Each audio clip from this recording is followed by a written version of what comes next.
Hola, buenas tardes. El día de hoy vamos a hablar de los trastornos mentales y de conducta en niñas, niños y adolescentes. La salud mental de niñas, niños y adolescentes es una preocupación de salud pública. Los niños y adolescentes constituyen casi la tercera parte de la población mundial, es decir, 2 billones de niñas, niños y adolescentes. Y el 90% de ellos viven en países de bajos y medianos ingresos, como el nuestro. Los problemas de salud mental afectan alrededor del 10 al 20% de los niños y adolescentes a nivel mundial. El 50% de las personas con una enfermedad mental inicia a los 14 años o antes y el 75% antes de los 20 años. Esto quiere decir que la mayoría de las personas que van a tener un trastorno mental en algún momento en su vida va a iniciar desde la adolescencia y la adultez temprana. Por lo tanto, es importante que empecemos a ver este fenómeno y a prevenirlo desde etapas tempranas. Siendo el tratamiento temprano de la enfermedad mental va a mejorar drásticamente el pronóstico de niñas y niños. Cuando esto se hace, nos damos cuenta que iniciar un tratamiento lo más pronto posible, cuando los síntomas apenas comienzan, va a mejorar muchísimo la calidad de vida de las personas, incluyendo a las niñas, los niños, los familiares e incluso la comunidad en la que habitan. No tratarlos desde el inicio de sus síntomas va a impactar en muchísimas áreas de su vida, en algunas ocasiones desde el desarrollo, evitando que logren como tal todos los hitos en el momento en el que lo deben lograr. Muchas veces pueden tener dificultad en los logros académicos y hay personas que incluso truncan su carrera por un trastorno mental que no se diagnosticó a tiempo. Disminuye la potencial de alcanzar una vida productiva, plena y saludable, porque presentar un trastorno mental de cualquier tipo va a generar una situación de estrés importante en el individuo. Esto va a empezar a mermar en su desarrollo y en su vida como tal. Es importante que cuando estemos frente a una niña, un niño, un adolescente en el que estemos sospechando un trastorno mental de cualquier tipo, tengamos en cuenta la etapa del desarrollo en la que está. ¿Por qué? Porque no es lo mismo tener 3 años, tener 5, tener 7 o tener 15 años cuando hablamos del desarrollo y de los trastornos mentales e incluso de las conductas. El impacto que el problema tiene en su capacidad de funcionamiento diario va a ser vital para poder identificar si estamos hablando o no de un trastorno y si podemos prevenirlo o hay que tratarlo como tal. Los trastornos del desarrollo, actualmente conocidos como trastornos del neurodesarrollo, inician siempre desde la infancia y existen hasta la edad adulta. Los que conocemos actualmente son la discapacidad intelectual, el trastorno del espectro autista y el trastorno por déficit de atención e hiperactividad. Vamos a hablar un poco de cada uno. ¿A qué nos referimos cuando hablamos de trastornos del neurodesarrollo? Pues básicamente a la discapacidad intelectual y al espectro autista. El trastorno por déficit de atención e hiperactividad antes estaba dentro del diagnóstico de los trastornos de conducta y del control de niñas y niños. Ahora se ha incluido en este apartado. Aparecen principalmente en la infancia como alteraciones de las funciones relacionadas con la maduración del sistema nervioso central, y cuando hablamos de discapacidad intelectual y trastornos del espectro autista, va a haber situaciones en los hitos del desarrollo que no se van a alcanzar por las niñas y los niños. Esto es importante tenerlo en cuenta porque tienen un curso constante durante todo el tiempo, se van cronificando y a diferencia de otros, las remisiones y recaídas no aparecen en esta situación, son constantes todo el tiempo. ¿Cómo vamos a identificarlos? Pues en los lactantes, la dificultad para amamantar, para succionar, va a ser un factor que podemos identificar. Cuando se empieza a presentar un retraso en el crecimiento, cuando el tono muscular puede estar disminuido o aumentado, cuando hay un retraso en cada uno de los hitos, como hablar, como caminar, como controlar algunas otras cosas. Y bueno, esto va a tener que ver con la etapa del desarrollo. Muchas veces tienen dificultad para sonreír, para tener interacción con el otro, para sentarse o pararse. En los niños un poco mayores, los retrasos van a ser importantes. Van a tener dificultad, por ejemplo, para caminar, para ir al baño, para conversar. Y ya entrada en la etapa escolar, dificultades en el aprendizaje, principalmente lectura y escritura o cálculo. Pero puede haber cualquier tipo de dificultad en la escuela. A veces pueden presentar movimientos repetitivos que nosotros conocemos como estereotipados y que se pueden confundir en algún momento con tics, pero que aparecen principalmente en momentos de mucha emocionalidad. Y algo súper importante para los trastornos del espectro autista que contrasta enormemente con los trastornos por discapacidad intelectual es el contacto social con nosotros, la capacidad de ver a los demás a los ojos y de interactuar socialmente. Los adultos como tal van a tener una capacidad reducida de manera independiente o de cuidar de sí mismos y de sus hijos.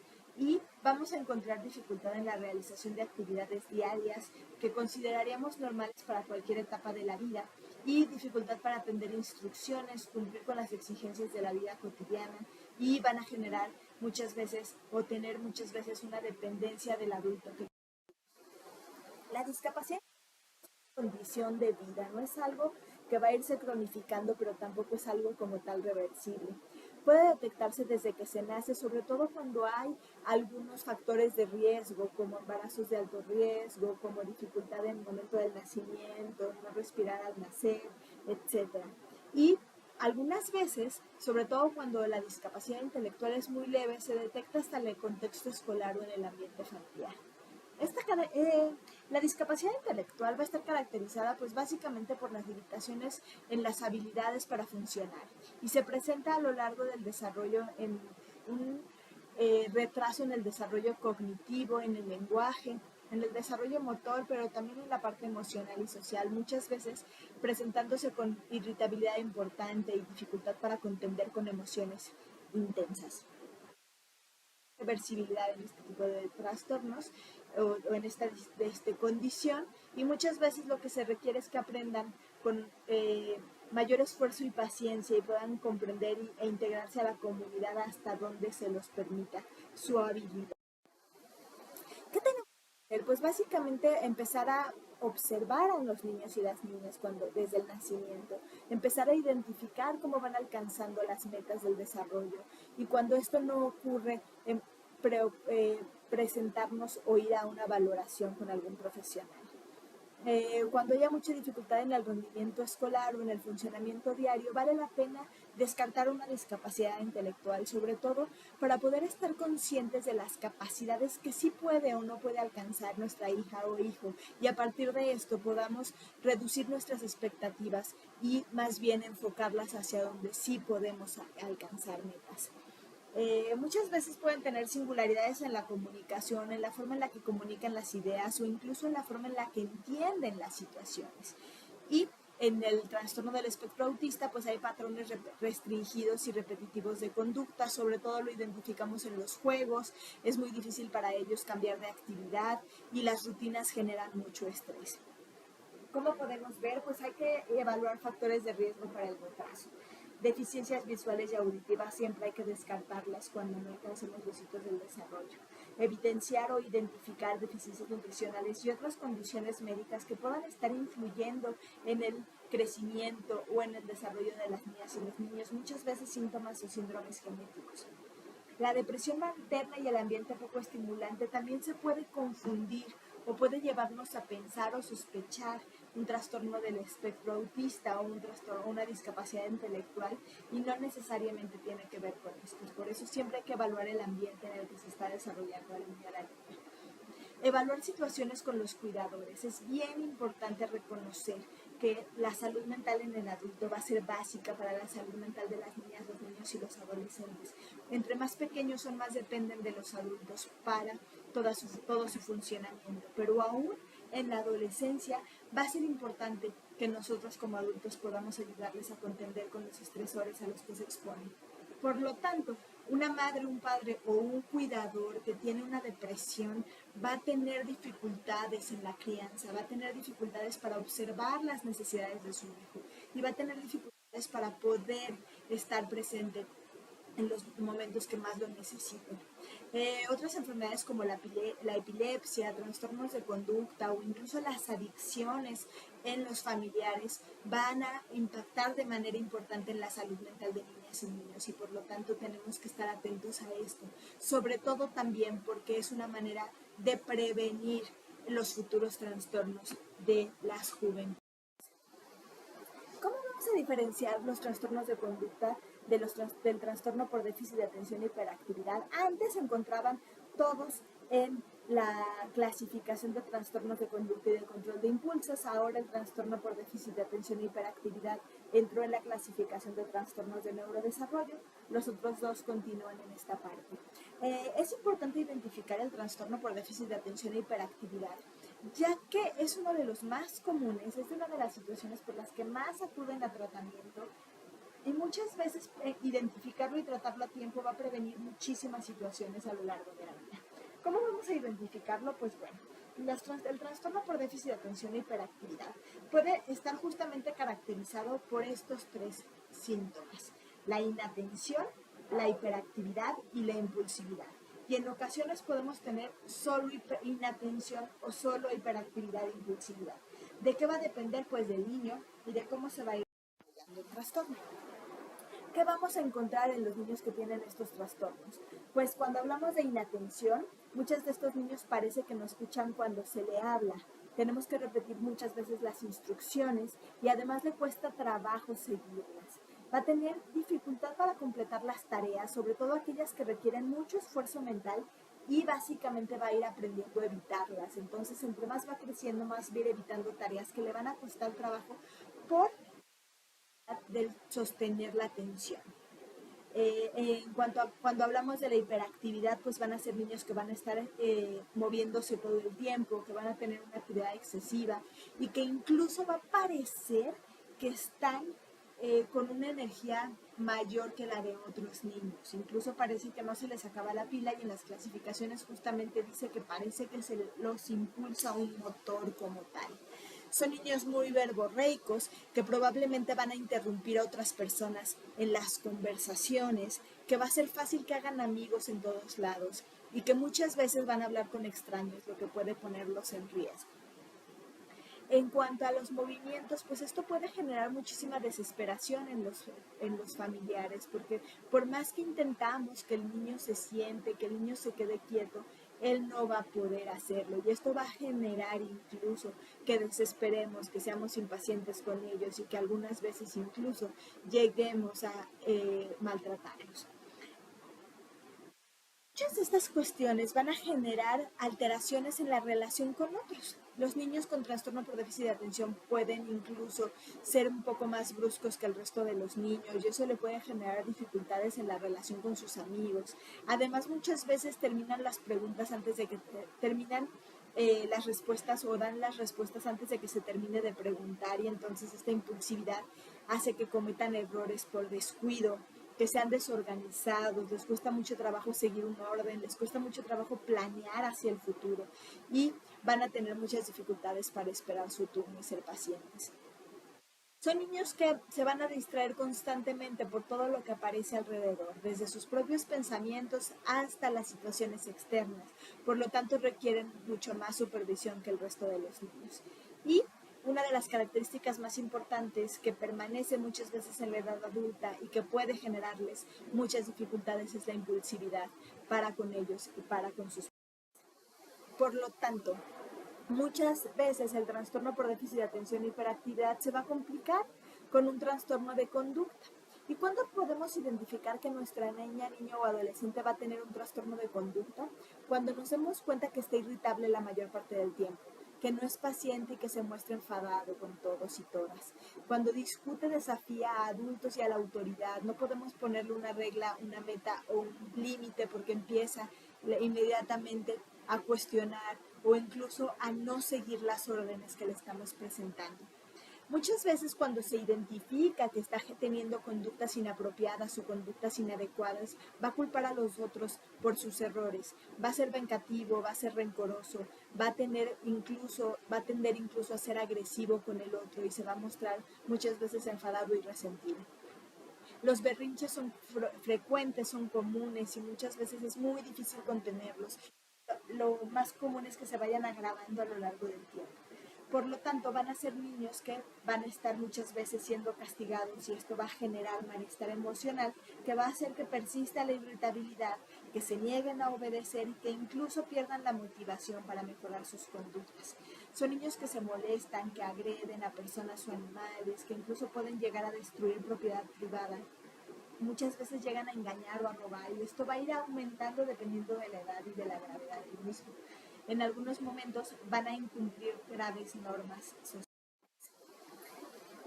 Es importante que tratemos los trastornos de conducta, pero también es importante que tratemos el trastorno por déficit de atención e hiperactividad, porque en algunas ocasiones uno complica al otro y eso hace que tengamos adultos con muchas dificultades para la relación social.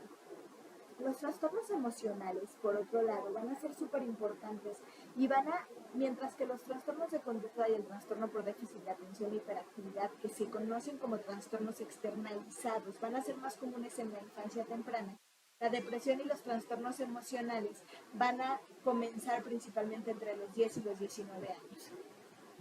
Es importante reconocer que los trastornos emocionales van a ser importantes, sobre todo en la primera parte de la adolescencia. Los trastornos emocionales pueden presentarse a través de excesiva tristeza, sobre todo una tristeza que permanece todo el día, la mayor parte de los días, casi cada día, durante más de 2 semanas. Pueden también generar ansiedad o miedo por situaciones específicas y muchas veces en los adolescentes y en los niños vamos a encontrar irritabilidad y berrinches frecuentes que son incontrolables. Es importante identificar que no sea en la primera etapa de la infancia donde pueden ser normales. Recuerden que lo que sucede en la infancia y adolescencia puede tener un impacto para toda la vida y es por esto que tenemos que cuidar la salud mental de nuestras niñas, niños y adolescentes e identificar cuando hay depresivos. ¿Cómo se pueden presentar los trastornos emocionales en niños y adolescentes? La presentación va a variar según la edad, dependiendo de si son pequeños o si son ya grandes. Los niños pequeños van a mostrar más dificultades para comer y dormir e incluso van a demostrar más síntomas somáticos o físicos como dolores de cabeza, gastritis, colitis, dolor de pancita, vómitos frecuentes. Los niños mayores pueden tener problemas con el rendimiento escolar o jugar menos de lo habitual. Cuando los niños se aburran en los juegos o no quieran salir con sus amigos por alguna situación, siempre pregunten si algo está pasando. Los adolescentes pueden expresar sus sentimientos de tristeza, aburrimiento o ineptitud de forma importante y muchas veces los vamos a encontrar irritables constantemente sin disfrutar de las cosas que hacen. Van a preferir pasar tiempo solos y van a tener poca comunicación con los adultos. Además, pueden presentarse problemas de conducta, que tengan situaciones desafiantes, que no estén de acuerdo con nosotros, pero que esto se vuelva muy problemático. Evaluarlos, cómo nos vamos a dar cuenta si estamos frente a un episodio depresivo o ansioso en las niñas, niños y adolescentes.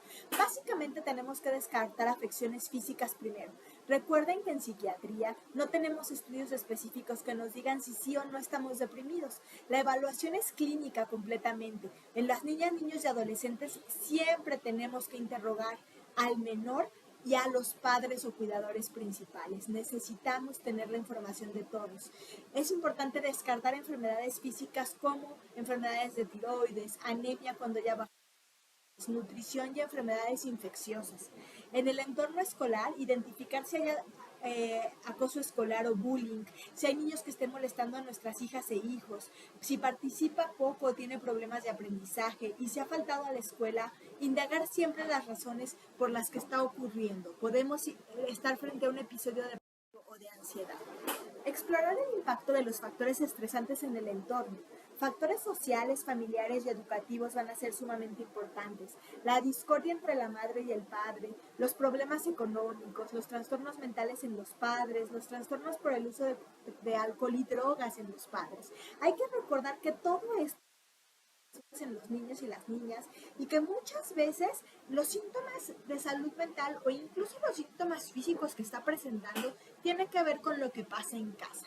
Hay que identificar cómo es que los padres, las madres u otros cuidadores ejercen los límites y las reglas. A veces puede ser que haya castigos violentos y actitud negativa hacia el niño, sobre todo si tiene algún problema de conducta. Y es bien importante poder orientar a los adultos para que sean pacientes y puedan platicar y mejorar la convivencia familiar. La exposición a la violencia y al acoso escolar van a ser un factor de riesgo súper importante en la salud mental de las niñas y los niños y tenemos que... ¿Cómo hacemos detección y atención oportuna? Hay que evitar etiquetas. evitemos decirles el niño TDAHoso, el niño deprimido, el niño ansioso, el niño miedoso. No hablemos de eso. Recordemos que cada una de las situaciones que nos ocurren van a generar una huella importante en nosotros desde la infancia y muchas veces eso es lo más difícil de quitar a lo largo de la vida.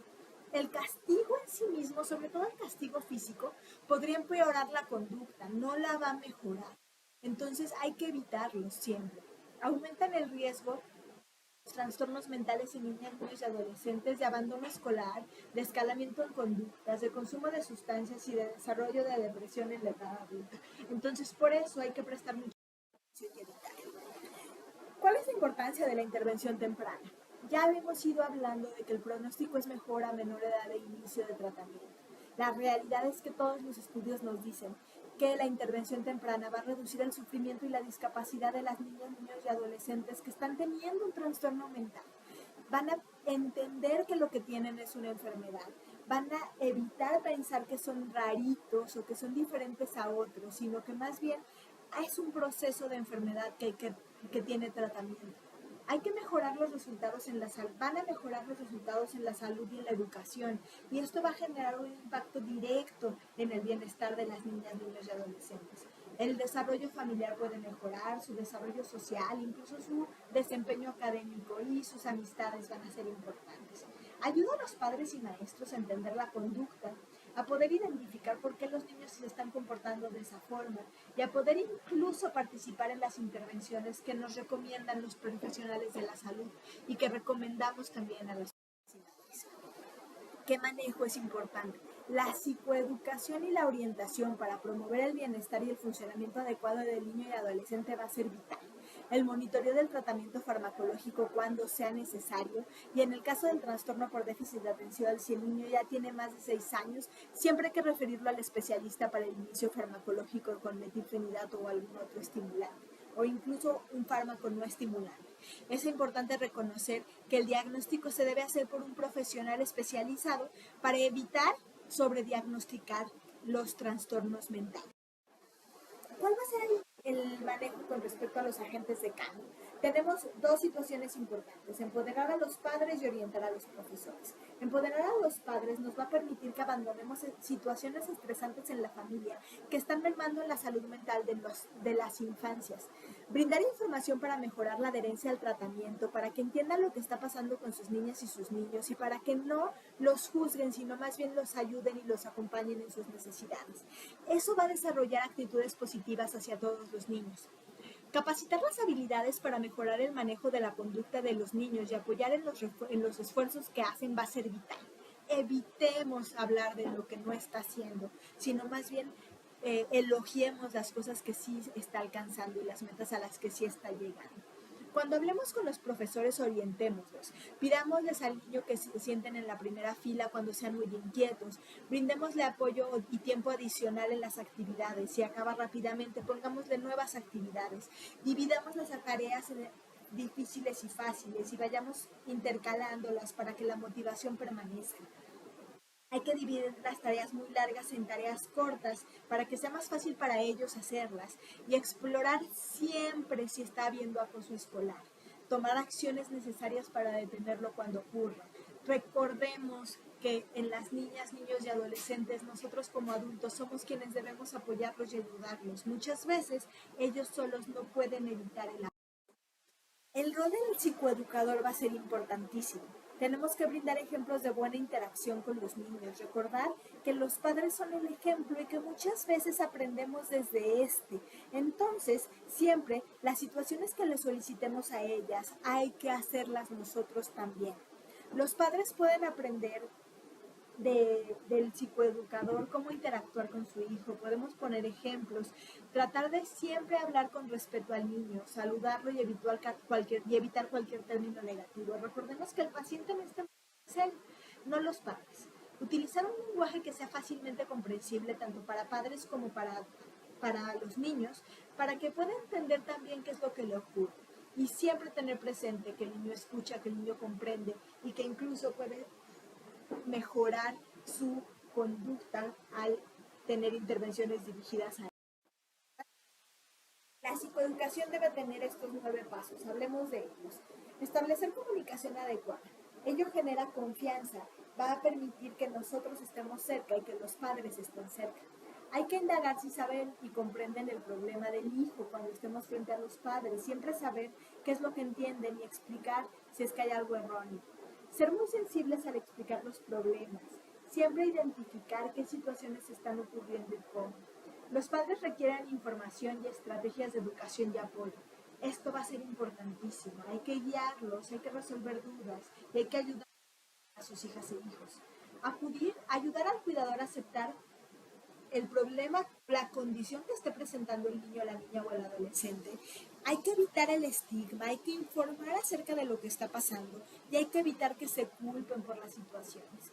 Nunca hay que responsabilizar directamente, sobre todo cuando hablamos de salud mental, porque los trastornos son multifactoriales. Recordemos que, como por ahí decía Paulina Kemberg, todos los padres hacen lo mejor que tienen con lo mejor que pueden, y en ocasiones lo único que falta es la orientación para hacerlo mejor. No hay parentaje ni parentalidad perfecta, ningún padre lo hace siempre bien y es imposible estar 24/7. Pero es importante reconocer que la presencia y la sensibilidad que yo tenga para las necesidades de mi hija, hijo o adolescente, de mi hija o hijo, va a ser vital para su bienestar. Hay que mostrarnos empáticos hacia la frustración y a las emociones que tienen los padres.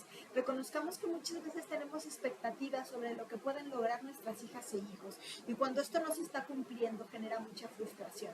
Muchas veces estamos haciendo un gran esfuerzo para guiarlos y no tenemos el resultado que estamos queriendo, buscando. Y eso genera mucho enojo también, tristeza, sensación de inaptitud. Entonces evitemos perseverar en estas situaciones para que ellos puedan sentirse mejor. Todos tenemos una historia y esa historia va a afectar en la forma en la que ayudamos a criar a los demás. Entonces tenemos que también reconocer nuestras propias situaciones como adultos para entonces poder mejorar en la crianza de las niñas, los niños y los adolescentes. Hay que describir siempre las fortalezas que tiene el niño e identificar las debilidades para que tengamos expectativas claras y no pidamos más de lo que nos pueden dar. Es súper importante fortalecerlos, es súper importante no juzgarlos. Recordemos que muchas veces tienen historias de ser niños problemáticos, van creciendo y van siendo estigmatizados y van siendo relegados incluso de su salón de clases, de sus amigos, incluso de la misma familia. Entonces nosotros tenemos que evitar hacerlo también. Los padres siempre van a ser aliados para el manejo de los hijos. Los padres van a ser un equipo con nosotros para que ellos y ellas estén bien. Si sumamos a los padres, a los orientadores, a los profesores incluso, eso va a permitir un gran equipo para el bienestar de las niñas, niños y adolescentes. En cuanto a la psicoeducación, es importante explicar que el niño y adolescente tiene un problema de salud y que las conductas no son intencionales. Eso es súper importante. No lo hace adrede, sobre todo cuando son más pequeños. Hay que promover la actividad física regular y practicar de deportes. Es importante. Esto le va a ayudar a mantener el estrés, a regularlo, a mejorar el ánimo y también a mejorar su salud. Hay que reducir la estimulación, sobre todo antes de dormir o una tarea a la vez. Ayudar al niño a quedarse atento. La supervisión cuando el niño hace las tareas podría disminuir la falta de atención. Los niños con trastorno por déficit de atención requieren más supervisión. Todos los niños requieren supervisión adecuada, requieren que conozcamos a sus amigos. Es importante dar al adolescente la posibilidad de elección e incluirlo en el proceso de la toma de decisiones, incluso cuando son pequeños. Pero hay que reconocer que los niños pequeños necesitan guía y orientación, los adolescentes necesitan comunicación y entonces ya pueden comenzar a tomar decisiones sobre su propia vida. Hay que respetarlos y cuando no estemos de acuerdo, dar nuestro punto de vista, recordando que nosotros siempre queremos lo mejor para ellas y ellos. Asegurar al adolescente y a sus padres que la situación puede mejorar y que su motivación y compromiso son necesarias para esa situación. Van a ser sugerencias importantes que hay que tomar en cuenta. Tenemos 8. Dar tiempo para jugar con su hijo. Es importante jugar con ellos, aprendemos a conocerlos, involucrarlo en la vida familiar, tener actividades en conjunto, buscar formas para estimularlo de diferente manera, juegos donde pueda tener mayores habilidades y establecer rutinas. Las rutinas son súper importantes en todas las edades, desde que son pequeños. Hay que incluirlo en las rutinas familiares y a lo largo de la vida mantenerlas y ser constantes. Es importante promover la inclusión en las escuelas regulares, más bien psicoeducar a las escuelas, a los docentes, a las personas que ahí habitan, a las personas que ahí estudian acerca diferencias de las condiciones en las que estamos presentes, pero siempre promover la inclusión, promover la autosuficiencia, la autonomía, la solución de problemas, dividir los problemas para que sea más fácil resolverlos, enseñarlo a reconocer y a manejar su estrés, a identificar que a veces los síntomas físicos o las alteraciones emocionales van a ser el resultado de esto y que vale la pena mejorarlo de diferentes formas para que pueda estar mejor. Identificar las causas de sus problemas de conducta para poder manejarlos va a ser lo importante. Reconozcamos que las niñas, los niños y adolescentes nos quieren decir algo con las conductas que están presentando. Hay algo detrás de esa conducta problemática que estamos viendo, una necesidad que no están sabiendo cómo expresar. Reconocerlo nos va a permitir hacer y manejar la conducta de una forma más fácil.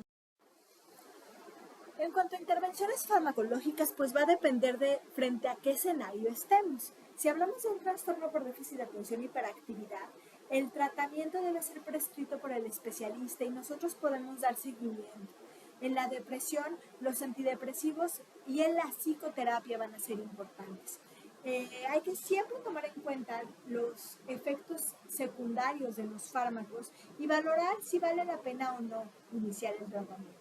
El metilfenidato, estimulante de primera elección para el trastorno por déficit de atención e hiperactividad, y créanme, puede cambiarle la vida a los niños que lo padecen. Hay de dos tipos de presentaciones, de acción larga y de acción corta. Los de acción corta solo existen de 10 miligramos y los de acción prolongada tienen diferentes presentaciones según la marca y la forma en la que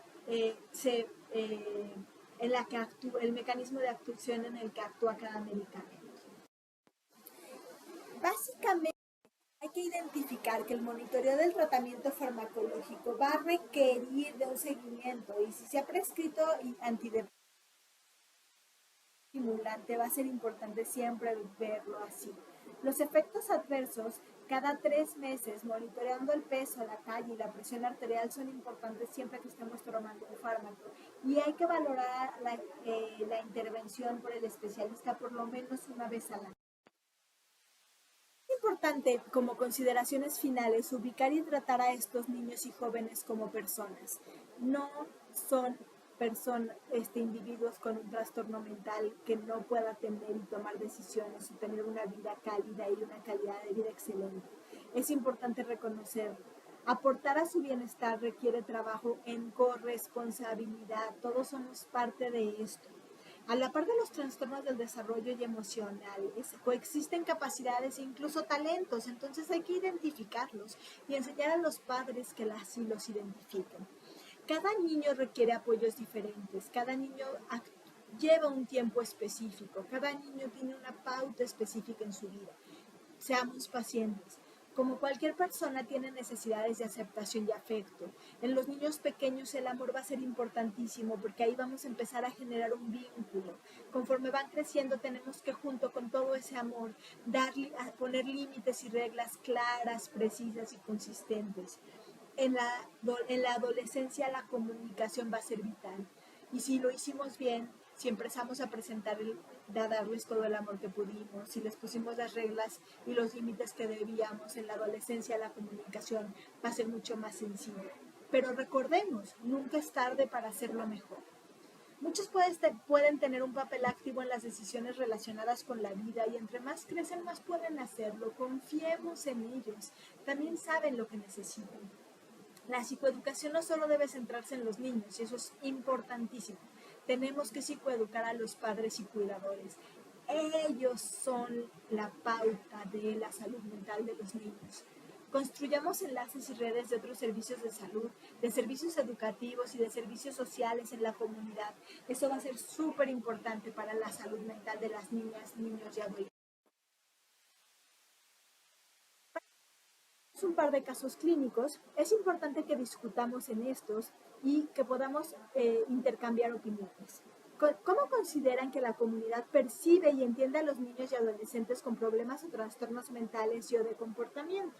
Es importante que podamos identificar cómo lo hacemos y que podamos dialogar para ver qué estamos haciendo bien y qué podemos mejorar. Sin una intervención adecuada, ¿cuál consideras tú que sería el impacto en el niño y adolescente y en su familia? ¿Cuáles podrían ser las consecuencias de no tratar estos trastornos mentales? Pensémoslo, discutámoslo y veamos la importancia que tiene hacer. Hay 5 pasos específicos. Psicoeducar al niño, psicoeducar a la familia, psicoeducar para un mejor cuidado, orientar para promover el bienestar, mejorar el comportamiento de los niños, asistencia y cuidado por parte de los padres y del personal de salud, manejo de estresores y regulación emocional, y enlace con recursos de la comunidad y con los profesores para tener un equipo mayor para el bienestar de nuestras niñas, niños y adolescentes. Conozcamos siempre que la salud mental comienza en la infancia, que los vínculos seguros son un factor protector súper importante para esta y que el juego, la paciencia y la comunicación van a ser vitales en la salud mental de las niñas, niños y adolescentes. Los padres son quienes apoyan y mejoran la salud y requerimos que ellos también tengan una adecuada salud mental. Entonces, si como padre o madre no la tenemos, tenemos que empezar por ahí. Muchas gracias a todos. Espero que podamos haber resuelto algunas de las dudas que tenían a lo largo de la presentación. Si surgen más, por favor, no duden en contactarnos. Hasta pronto. Que hayan disfrutado de este módulo.